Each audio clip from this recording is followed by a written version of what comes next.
All right. Hello, everybody.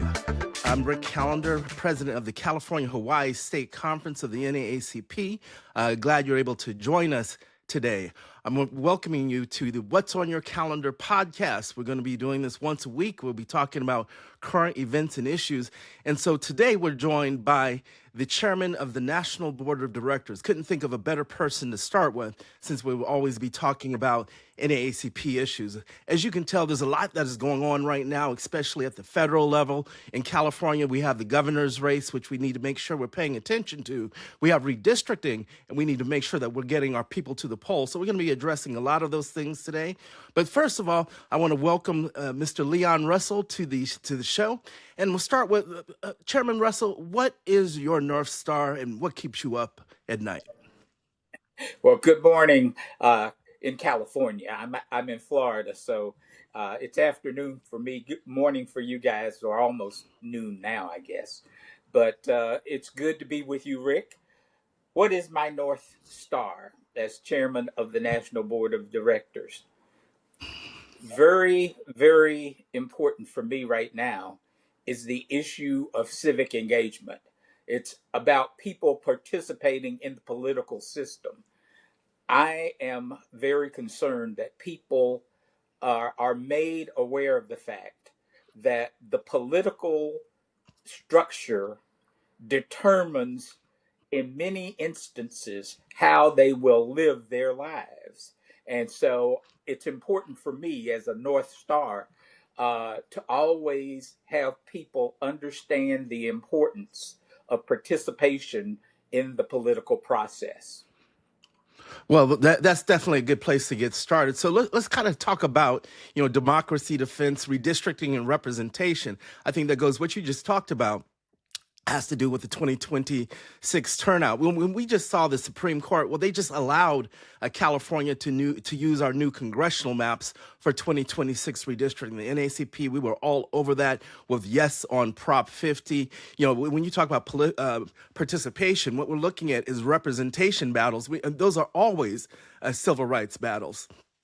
So how do we talk about voting rights in a way that reaches people who feel politics never delivers, but how do we still make sure we get them to the polls when you're talking about participation?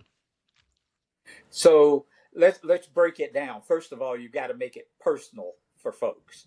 And so I like to start with this whole idea of the war on diversity, equity, and inclusion.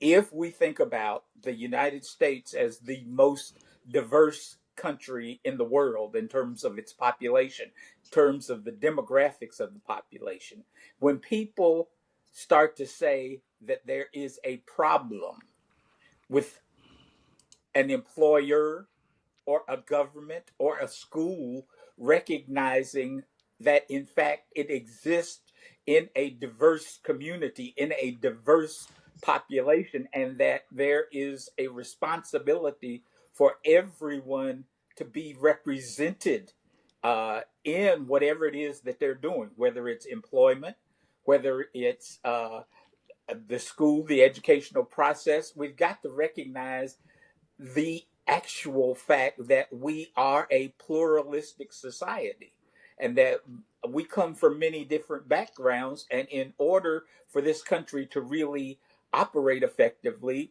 that diversity, that difference has to be recognized, respected, and used as a resource. So you have to make these things personal to folks.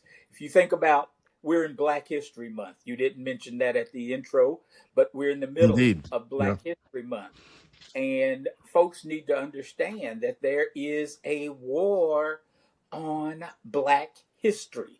There are people, there is an administration in Washington, D.C. that obviously wants to deny that Black history is, in fact, an integral part of American history. Mm-hmm. And so people need to understand that. They need to understand it from the standpoint of education. When we look at what is happening, public education is being attacked in this country. But when we think about the fact that 33, 34 million Black folks live in this country, you cannot changed the history of this country, beginning with 1619, by not recognizing what impact those black folks have had Yep. over the centuries on this country. So you've got to make it personal for people. They have to understand that there's an attack on health care. Why should you vote? Well, the next time you go to the hospital, you hope that there's a hospital there to go to. If you are a woman, you have to think about the fact that across this country, maternity units, OBGYN offices are leaving hospitals, that you may have to go, instead of going 20 minutes from your house to deliver your baby, you may have to go an hour and a half to deliver that baby. You think about the impact not only on the baby's health, but on the mother's health. And so you got to make these issues personal. And they you have to understand public policy Yep. in a way that people recognize that I have something in this fight.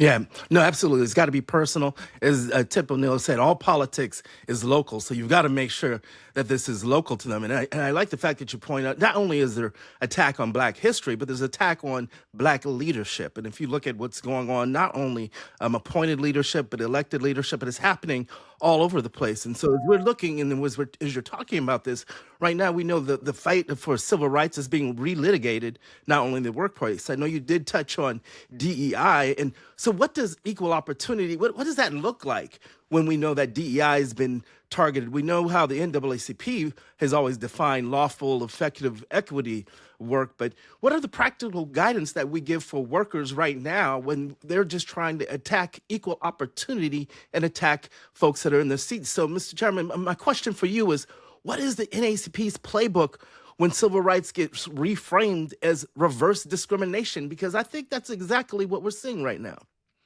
So we have an obligation to fight to protect equal opportunity.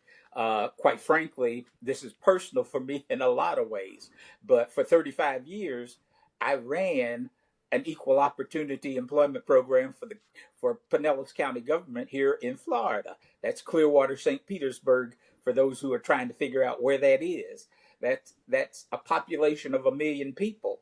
And it's the issue of making sure that everybody has equal access and equal opportunity to participate in the economic processes of their communities. That means employment. That means housing. That means having an opportunity to have your own business. And it's not something that in the United States happens automatically, when in fact you have had a history of denying people opportunity, legally denying folks opportunity. When that was the case, we have an obligation as the NAACP, and that's what we've been around 117 years. Come tomorrow, that's what our purpose has been, is to ensure that we advocate, that we make sure that our communities, that our folks are represented at all levels, and they are represented in a way that recognizes their skills, their abilities, and their talents appropriately, and that all barriers, which in most instances are false barriers, in the sense that people set up regulations and requirements that have no impact Yeah. on their ability to perform. And so we have the obligation to ensure, and every unit of this association has to be in the face of public policymakers, ensuring that their communities can be represented, whether it's the workplace, whether it's in the economy, whether it's in housing, whatever the sphere is, that their communities are represented and provided equal access and equal opportunity to whatever those areas of interest provides. No, absolutely. Units have got to be fired up. They've got to be out there and making sure that we're not left behind in anything. And so talk about inclusion. Let's talk about. We're only a couple days outside of the Super Bowl, and people are still talking about the Super Bowl. They're talking about the Super Bowl. They probably don't even remember who played, but everything's talking about the halftime show and what happened at the halftime show when you've got Puerto Rico, which is part of the African diaspora. And as I sit here as a Afro-Panamanian, as someone that's Afro-Latino, I can relate to this in terms of what was being shown and about identity and inclusion. And so when you talk about people's personal discomfort, because that's what people were responding to, their personal discomfort with what they don't recognize. And how should the NAACP respond when representation like that gets politicized? Or how are we responding is a better question.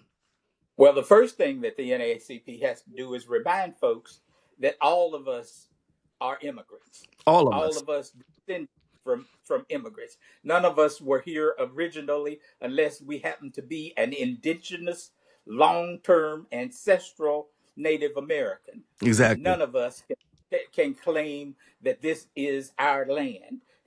And then let's deal with the whole issue. It's so interesting to me that you have to remind folks that Puerto Rico is part of America. Is in fact a territory of the United States of America and has been for 100 years. We're still grappling with the construct of whether or not Puerto Rico should become a state. I think it should, but there are certainly people in Puerto Rico who believe that they ought to be their own independent nation, and I respect that belief. But Puerto Rico is part of the United States. We have all over this country been influenced by Puerto Rican traditions, Puerto Rican food, Absolutely.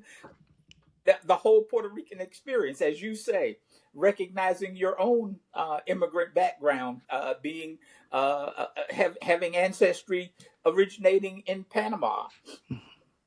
We are a diverse country, and the Super Bowl showed that. I think the most interesting part of that was that very last segment of Bad Bunny's show, where he actually ran through the Americas. That's right. What does America look like? And he named every country. Now, I saw somebody complain that he may have left out Belize, but they had the Belizean flag there. I saw it. They were there. So, I mean, the point of that was to understand that we exist in a hemisphere, that we don't rule the hemisphere like some folk would have us believe. But we have folk who are part of this country who have come from every part of this hemisphere, as well as the rest of the world. Yeah. And so I thought that if people were thinking, and you said it made them uncomfortable, I'm always, it always interests me, and that's a word that I hear people use. Well, it makes me uncomfortable. How do you exist in your own community? Exactly. Are you walling off yourself from the other people who live in your community? How can that work?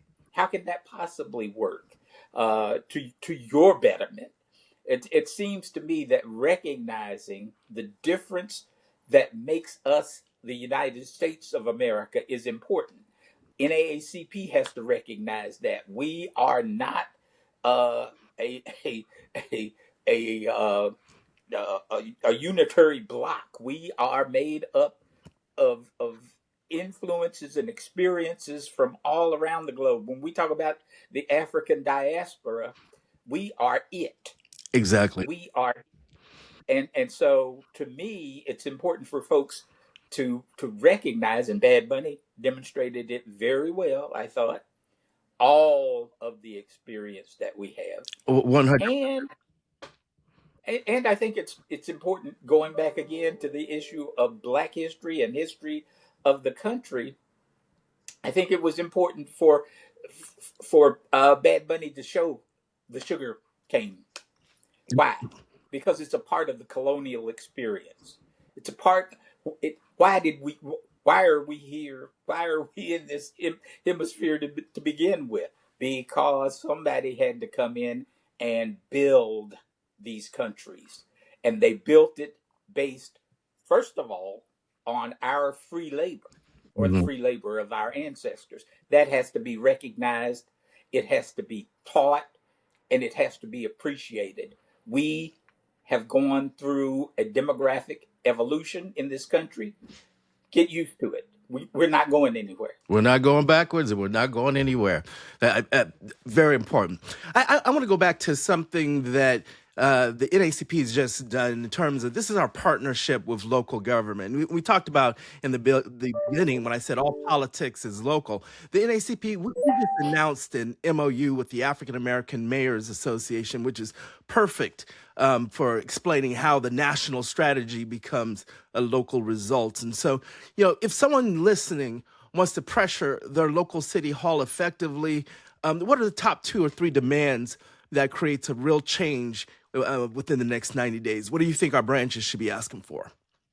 Well, I think it depends on where they are. But first of all, I would say to every unit in California and every unit across the country, first of all, understand what the issues are in your very own community.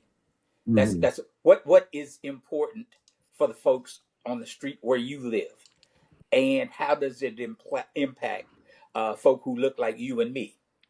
That's the first thing. So you've got to be there. Second thing is, before you even talk about subject matter, it is you have got to be willing to show up. Whether it is a school board meeting, whether it is a city council meeting, whether it's a county commission meeting, you have got to be in the audience, letting folks know that you understand that what they do in terms of creating public policy will have an impact. And then you've got to be the voice for your community in that area. Uh, let's roll it back for a minute and talk about why the African American Mayors Association. Yep.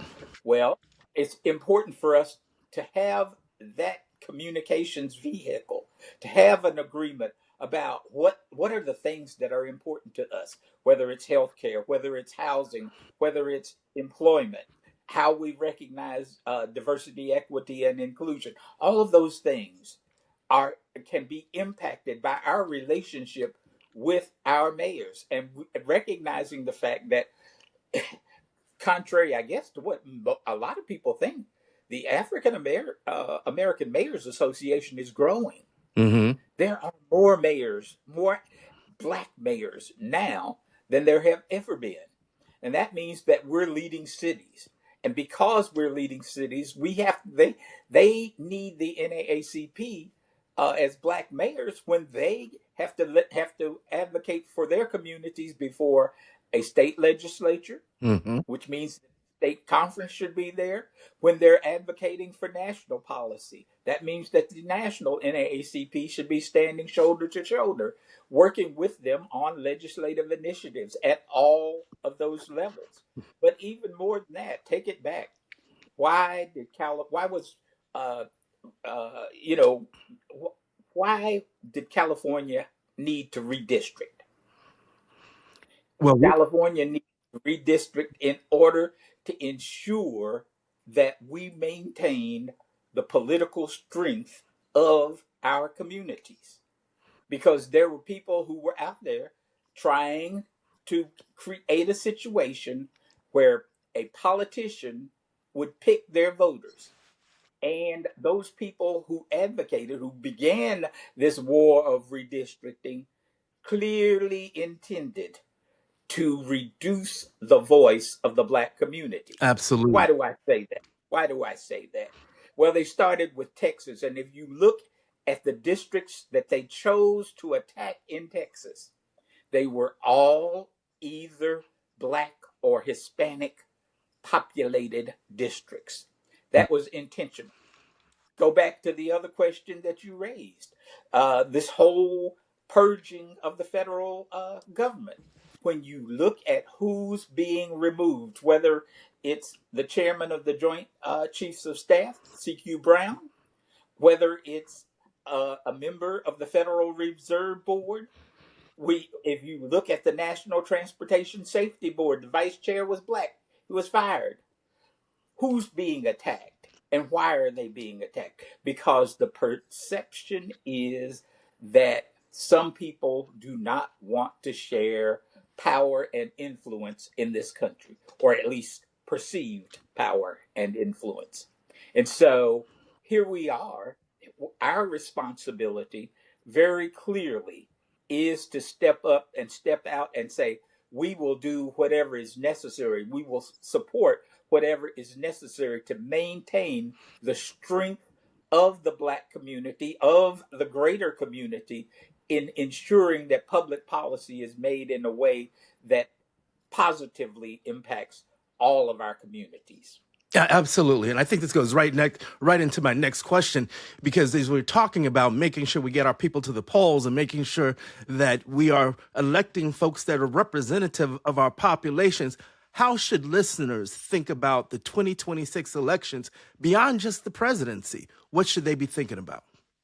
They should be thinking primarily about who's going to their school boards, because they are going to determine how your children are educated or whether they're educated properly. They should be thinking about who's going on city council and county commissions. Absolutely.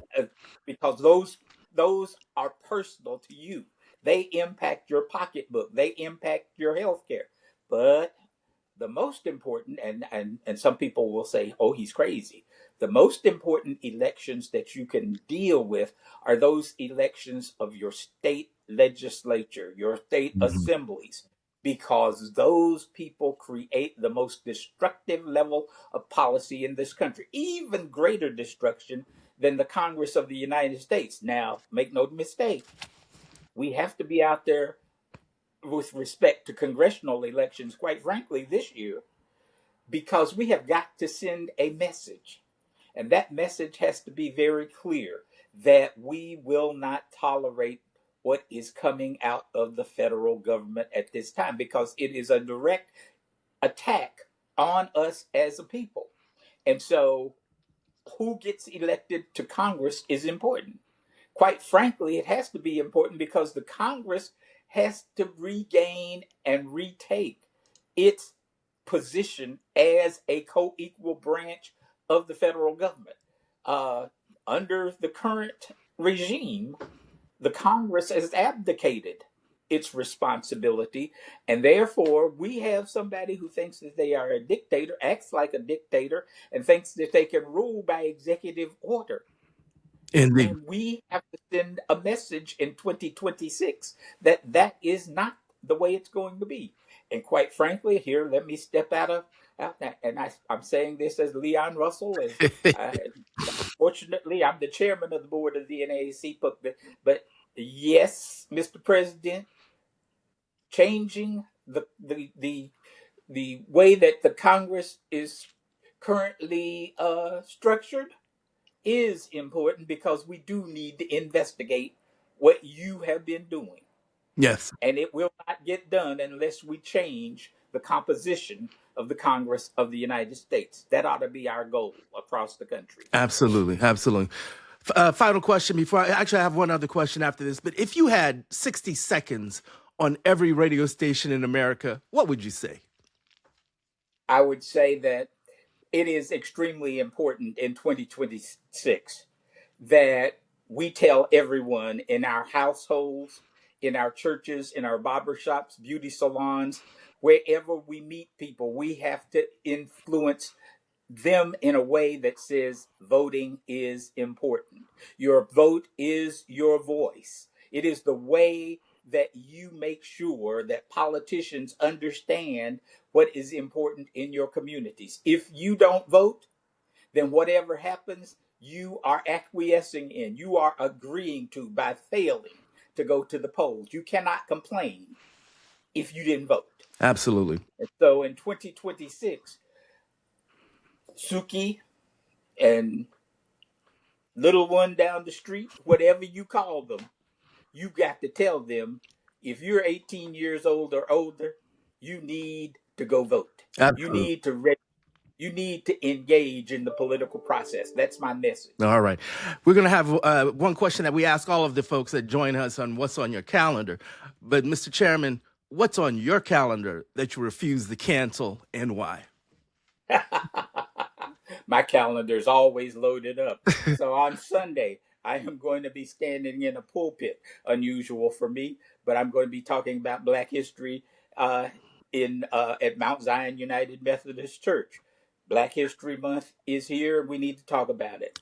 Coming up on my calendar, I have, and you are very much aware of this, Exactly. the National Board of Directors annual meeting in New York City, where we sit down and we start to talk about the governance of the NAACP and the public policy that we believe is necessary for this country.